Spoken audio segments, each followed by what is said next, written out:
doing updates, I'm at another shop. Y'all remember the upholsterer? We're here. He's got some stuff started. So I want you, we're gonna give you a little sneak peek, just a little, so y'all can see what he's been working on. All right, let's flip the camera around. Here we go. All right, so here's the old seat. Y'all know that just nasty old burgundy. We hate that.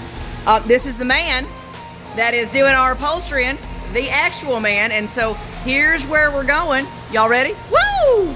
Look at this. Double stitching. Is that not gorgeous? So that nice black leather, red double stitching. Look how beautiful that is. That's going to be all the way down. Same on the front and the headrest. We're going to get that on all of them. So shouldn't be too much longer. We ought to be able to start getting these back here pretty quick. He's got another project he's got to get finished, but that gives us a nice little view on how those are going. I mean, that's just going to be some amazing work. I don't know how y'all do this. Do you just do you take off the old cover for the pattern? Take it off, make patterns, sew them together. Okay. Put them together. Nice, nice. Now, are we replacing the foam in this, or do we know? It out. I will have to put some on. Okay. All right. Just to make them. I mean, those are 40-something-year-old seats, I'm pretty sure, and that looks like original covering, probably. Yes, they are. Yeah. Ugh. I'd hate to see how bad that inside of that probably looks. But yeah, so we've got just the two front seats, and then we've got some back strips that we're doing, right? Because we took out the back seat altogether, so there is no back seat anymore. So there's not a whole lot for us to do, but there you go. You guys now have an idea of the gorgeousness that is fixing to go in there on that seat. I'm so happy with that. Gosh, dang it. I like the double stitching. I didn't realize we were going to get that. So, yeah, that's nice. There you go. See? Y'all got something to look forward to now. Quit yelling at me. It's coming. All right. We're just going to throw that in on the last video. You're welcome. Love you. Bye. Hey, everybody. Guess where I'm at? Can you tell from the background? Yeah! We're coming to visit the motor, and let's see where we're at. This is a couple of weeks later, and it doesn't look the same. So let's flip the camera around. Well, it's look how little it is, y'all. It's time compared to what he normally works on. See that big fat beast over there? And then he got this little itty bitty thing. Isn't it cute? I know y'all I'm laughing because we got these big men working on this tiny little motor. That's a pocket motor.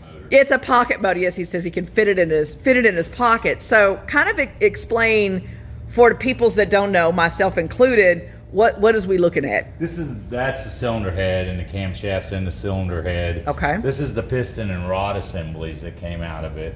The crankshaft is still in the block, and that crankshaft looks good. Pistons not so much. Rods are probably okay. Just didn't have the most glorious of lives. It probably wasn't very well cared for in its prior life. So. And is that where we see wear and stuff on the metal? Metal shavings? Any metal shavings? Not really. It's got a couple of the intake valve, the couple of valves that are stuck, and that was our popping problem that we had.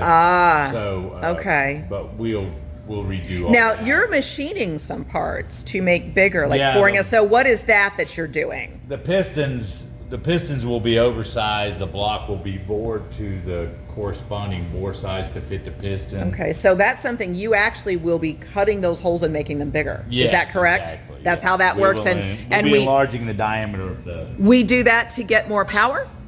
Well, we do that because that is a side effect, but actually we do that because it's not in very good shape. Oh, okay, gotcha. Oh, wow. Okay, so this is what you are actually going to make bigger. Yeah, those holes will be drilled. I was going to say, there's not a whole lot of space in between. No, it's a very short bore center engine. So, okay. But 30 thousandths of an inch, and when you talk about diameter, that's 15 thousandths on each side. So. But that's a lot as far as the motor's concerned, right? It's enough to clean it up, and that's what we're trying to do. Just get a good sealing surface. And, that doesn't look real clean down in there. No, it looks like we've had some rubbing in places. Yeah, and you'll always have a frictional load on the engine because of the way it reciprocates. But the that'll be all cleaned up. The engine had a lot of oil leaks, but that's probably just an age. Which is probably why it's as situation. black as it is around here. Now, I'm going to ask you the stupid question because everybody gets on me about this. I'm constantly complaining about how nasty and filthy this thing is and how much I want to clean it. Am I going to get lucky and this thing be clean when it goes back in? Go. Like, the first thing that'll be done is when the crankshaft's removed and we get it, we'll put it in a hot tank, and which will remove all of the grease and oil and stuff. You have no idea how excited I am about seeing, like, I want to see that. Yeah. We want to do, so we're going to get the pictures. Y'all see how gross this is. I'm so excited to see this clean and brand new. Like, is it dumb of me to want it for it to be clean? I don't know why. No, it just, I mean, why would you want anything that wasn't? Right. Well, I pulled my back seat out of my vehicle because we replaced the fuel pump. Dan did it the first time, and I should have known when he said, Jesus, that was a pain in the ass. Because I'm giving the actual information so that when people want to do, we're going to tell you all the things that the YouTube people don't tell you that you need to know. It was a huge pain in the ass. My seat was really dirty underneath there. I was like, oh my God, that is really awful. So yeah, we're another look here. So this is where we're at. All kinds of muck and grime. These things are going to go away and they will get replaced by new. I think those are, you're getting the pistons, we're getting the cans. When Vix, I'm still calling you out, brother, come on now, we need these cans. He's going to get the pistons, which are those, because he can do a better job at getting the pistons than we can, so we're going to leave him to it.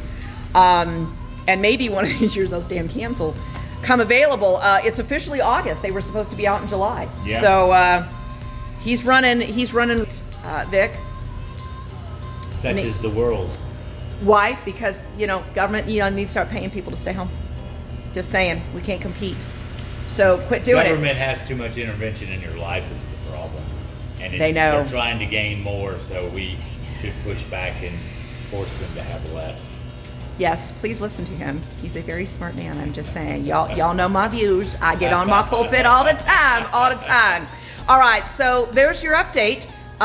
Pretty much everything's tore down. Everything's off of it. And we're going to start fixing it and cleaning it and putting it back together. So maybe in another week or two, we'll come back and we'll see where they're at. All right? Okay, you guys know the rules. You stay out of trouble now, but if you can't, don't get caught. Till then, y'all stay safe, stay clean, and have a perfect day. Love you, bye.